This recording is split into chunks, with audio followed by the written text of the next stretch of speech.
Red Light Racing Podcast.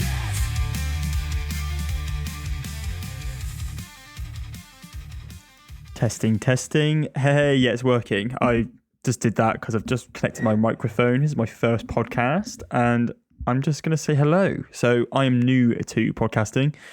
Well, when I say I'm new to podcasting, I tried to create one in the past, and it was okay. I just didn't really put as much effort as I wanted to, and I wasn't really happy with when I created the product of a podcast.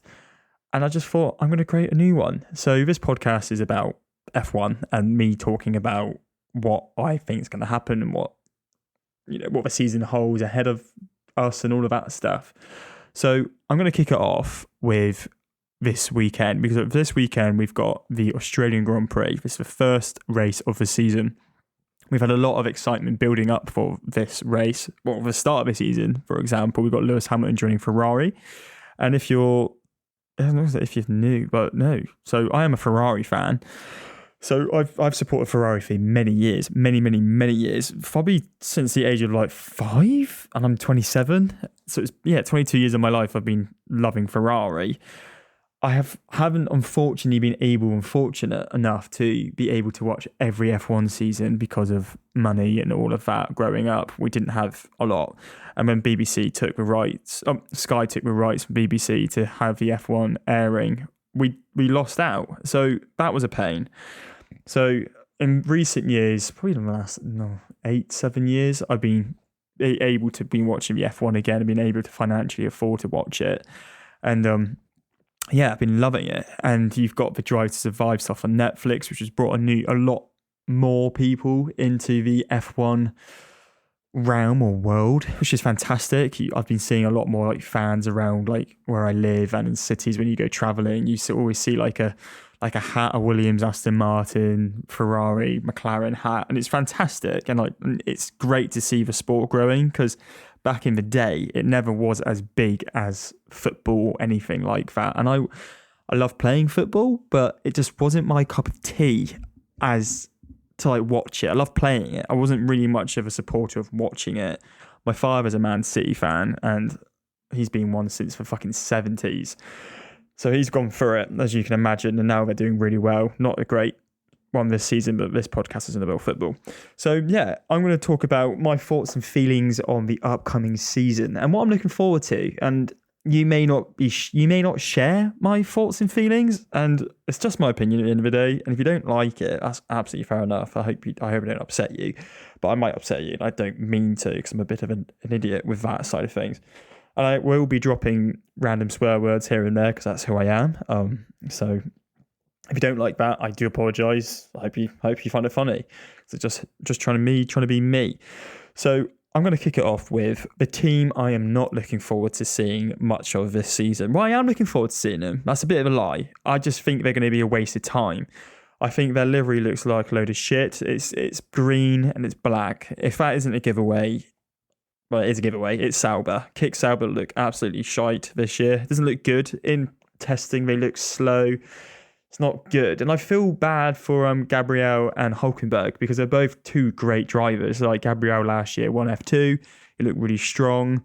You've got Alonso backing him. He sees a lot in the guy anyway. And I think, well, if Alonso, the GOAT, can see that this kid's got some skill and some talent, surely he's going to go quite far.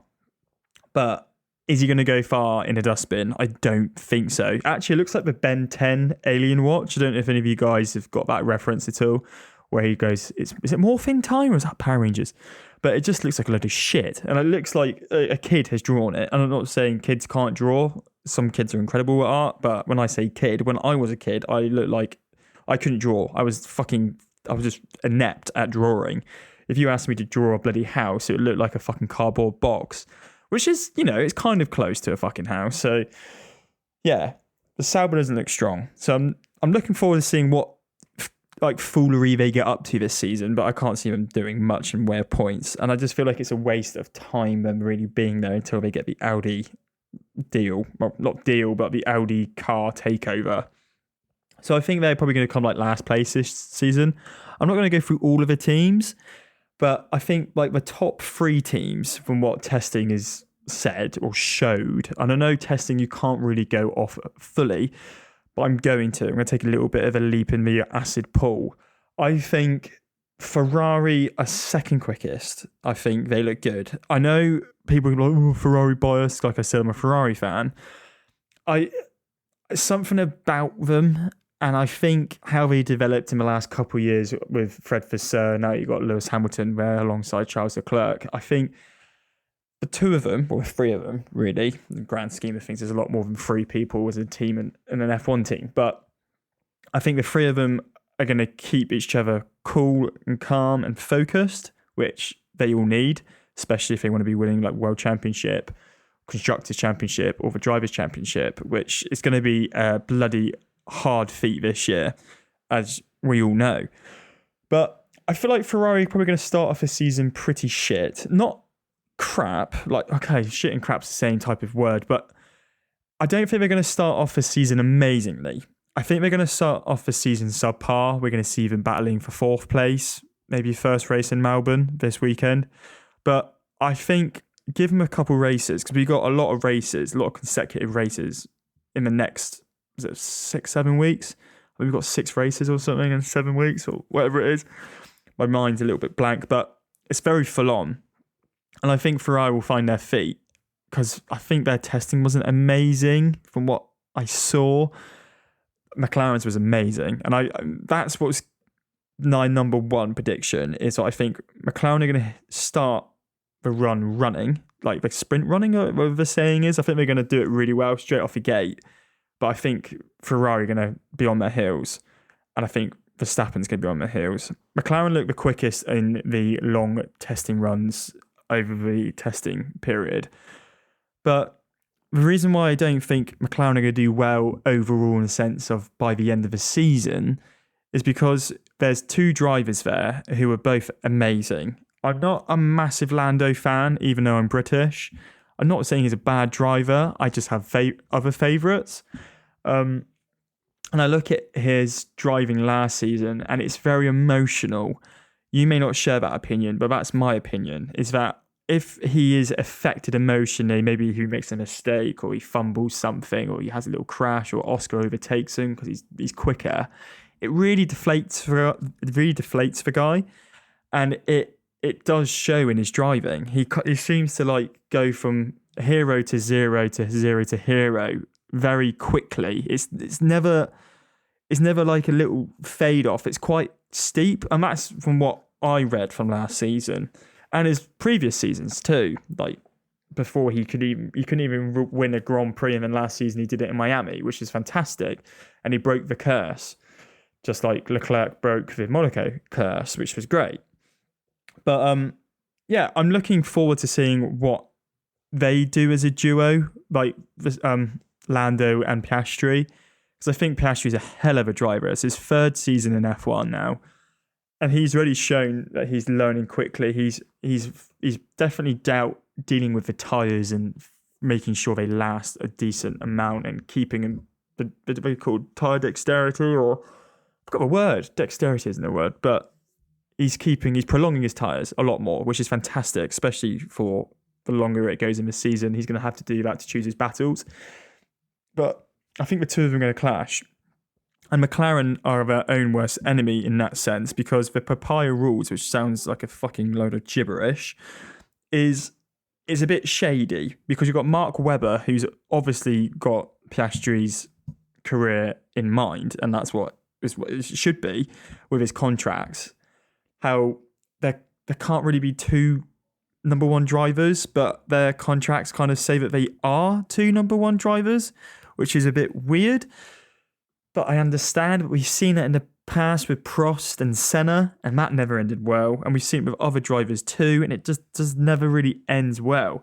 And I think the two of them will end up taking points from one another, and could be a bit of battling too with that, because they're both very aggressive. They both want to be the number 1, because neither of them are the defined number 1 driver, even though people will probably say, no, of course it's Lando. But then Piastri had moments where he was the number 1 driver last season, and it wasn't a white line. It was a very grey line between the two. So I'm hoping they sort that out this season, because I think if they don't, there's going to be fucking rumble in the jungle, which I fucking love it. And I think we all do. And it's going to keep the season spicy. But I don't think we need that for this season to be spicy. I think it's really going to be a spicy fucking season as it is. Because we've got 3 teams who look rapid. 4, really, if you put Mercedes in there too. But Mercedes looked great in testing with the Bahrain testing. But the thing is, we all know is that they love the cold. Last year when they were in Las Vegas, they looked amazing, and any of the colder tracks, they seemed to do really well in with the temperature. And Bahrain was a little bit of an outlier this season because Bahrain was cold and they looked quick. But as soon as we go to Melbourne on Sunday, are they going to be that quick? I don't know how hot Melbourne is. I'm guessing around 28, 32 degrees this weekend, Celsius. I think that's right. And I don't know what's going to be happening there. And if we're going to see it on practice on Friday, we're going to see qualifying on Saturday, as we all know. And then we can see, have Mercedes actually done well, or have they got a lot to learn? And we've got Kimi Antonelli there, which is his first rookie year in an F1 car alongside George Russell. And I think the two of them are going to be great. I think George Russell he's got a really good ceiling, a high ceiling in the sense of where he's going to be in his career. But right at this moment, I think there's a lot of pressure because if Kimi beats him often, I think Toto is probably going to look elsewhere. Even though George is amazing and he's beat George has beat Lewis Hamilton in the last 2 years on points. I don't know. It's very cutthroat, and I never really have read from a viewer. I've never really seen like Toto's like obsession with George, like I have seen with his obsession with Max and Kimi Antonelli. So that's going to be interesting. And I now think about Red Bull, and we've got Max and we've got Liam Lawson as a duo, which I think are actually, I don't think many people are really talking about them, but I think they're actually a really strong duo this year. I think Liam's a very cool, calm and collected dude, but he's also fucking aggressive too. And we saw that last year when he had to race along against Alonso. Alonso got pissy saying, like, well, pretty much know your worth. And I get that because Alonso's amazing and he's one of the best drivers in F1 history. I know he hasn't got the stats to really back that, but he is. His driving abilities are fantastic. But anyway, going off topic, looking at Liam and how he dealt with the situations of last year, he looked calm. And I know a lot of people weren't happy that Yuki didn't get the Red Bull seat this season, but you've got to look at it in the sense of how they've both dealt with pressure. Liam deals with pressure a lot more better from what I've seen than Yuki. And I think Red Bull don't want to take the chance, especially with Perez absolutely fumbling the bag, like had an absolute shocker the last 2 seasons. He should have been dropped last season, let's face it. The season before, sorry, not like the end of last season. And I think they want someone who can stay calm and can be defensive and be there for Max when he needs it. But he doesn't want to be getting in the way of Max because he needs as many points as he can to win the Drivers' Championship. I know that sounds stupid. You'd be like, oh, stop being patronising because I know that. I know you know that, but I'm just saying it in the sense of peace of mind. And if Liam isn't there, Max is getting more points. The two of them have a good relationship. Liam defends when he needs to. Everything falls in unison. And I think Max is probably going to be the guy at the end of the season who's potentially going to win it. I think he is going to win it. I really want Lewis or Leclerc, well, more Leclerc to win. And this is going to be a bit weird, but going back to Lewis, as I dropped his name then, I've never really been a massive Lewis Hamilton fan, even though he's fucking amazing. I love his driving. I loved his driving. I still do love his driving. But you're probably not going to agree with me, and I do apologise if you don't agree with me. And you're more than, all about shit. But in the last few years, I've just seen him come across quite deflated. He's not been happy with Mercedes. He came across quite arrogant in some senses, some of the times. And I didn't like that. The only times I really kind of saw him really happy when he was at Silverstone, which was great. But it's kind of felt like a bit of a facade, like just be positive all the time. I know you can't be positive all the time, but kind of like be honest. And I think since seeing him at Ferrari, all like the press stuff and the testing and the interviews, he genuinely looks happy And I genuinely love seeing it. And I'm really excited to see Lewis in red for the upcoming seasons. He looks like he fits in. He seems to be, well, from what people are saying, he seems to have dealt with a Ferrari straight away. He looks like he's comfortable in the car, which is great because the Mercedes, haven't been awfully comfortable for him in the past. And I think he's struggled with the new regulations with the downforce era. I can't bloody say it, but you know what I'm saying. So yeah, I'm looking forward to seeing him and Leclerc, and I think Leclerc is going to learn a lot from Lewis, and I think Lewis is going to learn a lot from Leclerc, especially with like aggression again, because Lewis hasn't had a great turn with qualifying, and Leclerc is one of the best at qualifying on the grid. So Lewis can learn a lot from him, and I think it's a really good dynamic that they both seem to get on really well. I saw them when it was the livery launch in the O2, but the two of them were playing chess on their phone, playing against each other, so it looked funny straight away. I know they probably didn't want to be there, and that's why they're playing chess. At the same time, it looked like they were getting on too, which is great. And I just think the two of them, over the course of a year, I think Ferrari are going to win the Constructors' Championship. That's how I feel currently.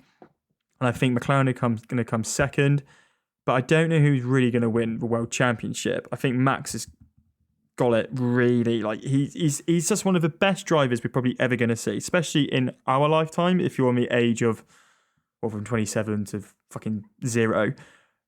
Well, maybe not 0 because you're not watching F1. You might be watching F1 at 0. If you are, congratulations. You won't remember it, which is not a good thing. So I don't want to say congratulations. But at the moment, we're watching Lewis Hamilton. Well, we watched Lewis Hamilton's era back in the day. Well, not back in the day, 4 or 5 years ago, which was amazing. 6 years ago, which is amazing. And now we're in the era of Verstappen. And he gives me the Senna Schumacher vibe, where he's got that fuck you mentality, which a lot of his drivers don't have. George is trying to unlock that. Lando doesn't have that, and we saw that last season. He's got the cockiness, Lando, which this is why I don't like some particular drivers. And I say I love their driving. It's just how they portray themselves to the media. And a lot of people might be like, "Oh, shut the fuck up!" Like just being a knob. Like he's a great guy. Stop saying this. But it's just when I watch, because I watch a lot of F1, as you probably do too. You may not, but I do, and maybe you do. You may share that opinion. I just find sometimes he comes across quite arrogant, especially last year. And I get it. You've got to have that fuck you mentality, but he was doing it wrong. He had the fuck you mentality and fuck me mentality at the same time, which doesn't really make any sense. Max always has that just straight, down the edge, fuck off. And he didn't give a shit. He would dive bomb. He would push people into uncomfortable situations, which I didn't see a lot of Lando doing that. George does, to be honest, to George. So that is my British bias there. And I think Leclerc does the same. There's a lot of drivers who do that. Alonso too. And yeah, I think Max, if he drives like he's been driving, which let's face it, he's going to be driving like he's been driving, because why would he change? And the car is performing 3rd or 4th best like he did last season, he's got a fucking good chance of winning the season. Let's face it. And I know a lot of people are like, oh, don't write it off now with Max. It's boring, yada, yada, yada. I want Leclerc to win it. I want him to do it. I want Lewis to get the 8th time World Championship. Imagine Kimi Antonelli getting the World Championship on his debut year. It'll be things of history and dreams, and we all kind of hope something dramatic happens, but I think Max is going to be Max and just dominate when he needs to, and he's going to be tactical and clever and thought out throughout the whole season. But I mentioned Alonso just then, and I feel for the guy. Like, he's coming up. It's not to retirement, but you know, he hasn't got many years left in F1. We've got Adrian Newey. He's joined, I think about last week. He was actually in the premise of the Aston Martin factory, and he's actually got living on site, which is amazing. I wish I had it on site at my job, but at the same time, I'd rather not, because it's middle of nowhere. But I'm interested to see what happens with Adrian Newey and how he develops that Aston Martin car. I don't think we're going to see an awful lot of change this year in that car. It doesn't look great anyway, and I don't think they're going to perform that well. But I think potentially over the course of the season, especially towards the latter side of the season, I think we're going to see a bit of an influx of the car, because Adrian's going to get his fingers in it and be able to tweak a lot more than he is currently. Also saying that, he may change it within 3 races, and we might be like, oh my god, he is literally the airbender. He sees air. The guy, he has no hair. He knows how air works. He can feel it on his scalp. And I understand that with Adrian Newey. When he has a little book, he probably takes his hat off and he tries to feel the air and what he can tweak with the car. I don't mean that in any disrespect to anyone who's got no hair listening to this video. I may end up losing my hair. So it does happen. And I feel for everyone who's lost their hair. If you love your hair. If you don't, then touche.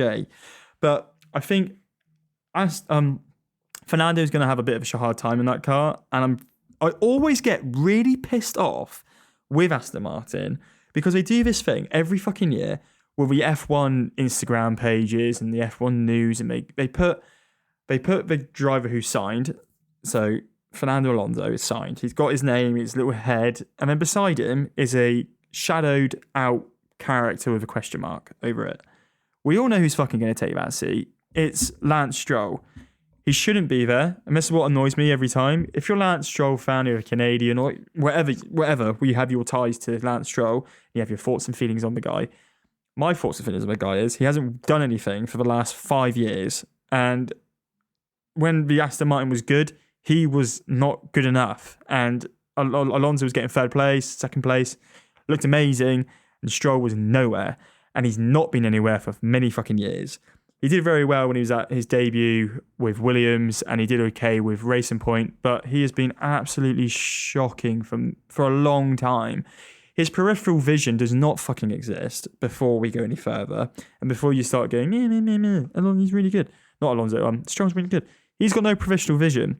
He'll just do a 3-point turn in the middle of a track when it's all the cars are flying. He doesn't give a shit. And I love that because it keeps me, what's going to happen next? What's Stroll going to do this race? That has literally been the talking point with me and my friends for the last 3 years. What is Stroll going to do in this race? What is he going to fuck up? When's a red flag going to happen? When's a yellow flag going to happen? When is he going to beach it? When is he going to hit the barrier? This goes on all the time.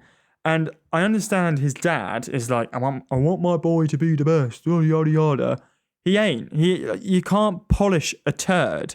He's rolling it in glitter, which I understand. He wants him to look the part, but he ain't the part. He's still a turd. He isn't great. He's a waste of a seat. He's not in the top 20 drivers on the planet. Let's face it. K-Mag, out of any of them, really should take his place.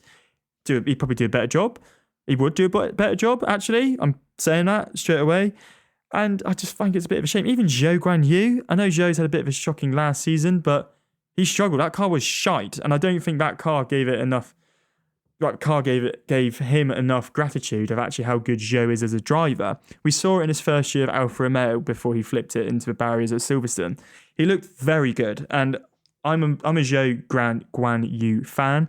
He's joined Ferrari as a reserve driver, which I think is really good from Ferrari because it shows to Zhou and the other paddock of teams that he's a well-established driver and respected driver from top-tier teams. But I think Zhou potentially next year is going to go to Cadillac. Cadillac are now going to be the 11th team joining the grid, which I think is fantastic. It just shows to all of us how big F1 is becoming. They've got so many more sponsors. All of these fucking cars like Racing Point, Red Bull, VCarb, Dow, or HP, bloody Ferrari, and all of these different sponsored names just shows how much money is coming into the sport. You got Louis Vuitton I think it's one of their main sponsors now. What they bloody called? Rolex has dropped their clock sponsorship. It's now, oh Christ, what's the bloody watch company called?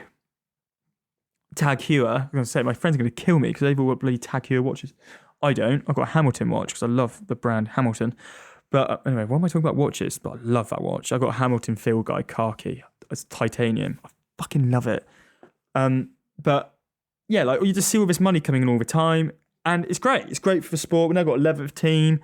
Monaco's changing next season too. They're introducing the 2 pit stop. It has to be a 2 pit stop race. It can't just be one, which is great because you saw this season with Leclerc winning at Monaco, which was fantastic. Don't get me wrong. I'm over the moon. I cried when he won it. And I've got on my Instagram, on my reels, I've got loads of like clips of the commentators Italian and in English, commentating over Leclerc's victory in Monaco, and it makes me cry when I'm cutting greens or something at work. I listen to it and I'm just like, oh Christ, it's so fucking cool. It's so cool. But yeah, and for me, because I'm a Ferrari fan, I loved it. And I watched last year as well, the 24 hours of Le Mans, and Ferrari won there. I cried there. And I'm like, what am I doing? I'm a not grown ass man, I'm only 27. But I love it. I fucking love it. Anyway, I'm very excited for this season, as you may be able to tell during this weird monologue and dialogue of me talking. I'm probably going to I am going to do another podcast. I don't know when I'm going to do it. It could be tomorrow, could be whenever. But this is my first little hello homage to the channel. I hope you like it. I created the cover, literally been spending quite a few hours on it. I wanted it to be nice, kind of calm, not too over top, quite minimalist, and kind of showed a little bit of racing with the red lines, even though I know red lines aren't really in it. It's like red checkered bits with the chicanes and all of that. But I like it. I hope you guys like it too. And if you do like it and you like my rambling, I'm probably I don't know what I'm going to do next, so stay tuned. I might do a review of... Actually, I have been thinking about this today. I have been thinking about doing which coach, manager, team principal, which team principal has the easiest job this season. Not in the sense of they're going to get the win, but in the sense of their sanity. Which team principal is going to want to quit or just want to finish with F1 this year? If they're not, but just had enough of it or have a breakdown from it, who's gonna be the boss? Who's gonna experience it? My cards are with... I'm going to keep the suspense because I'm not going to say who. Stay tuned because I might do a podcast on it and I think it'd be quite good fun.